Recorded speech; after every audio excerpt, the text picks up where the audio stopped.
करशील ती फॅशन वाटती गोड तुझ्या नटण्याला जगात नाही तोड तूच करशील ती फॅशन वाटती गोड अजून बी माझीच मनावं वाटतंय तुला अजून बी माझीच मनावं वाटतंय असून बायको घरी माझी असून बायको घरी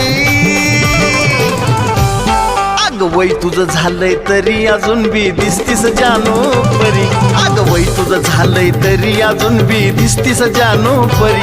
अगं वय तुझं झालंय तरी अजून बी दिसतीस जानू परी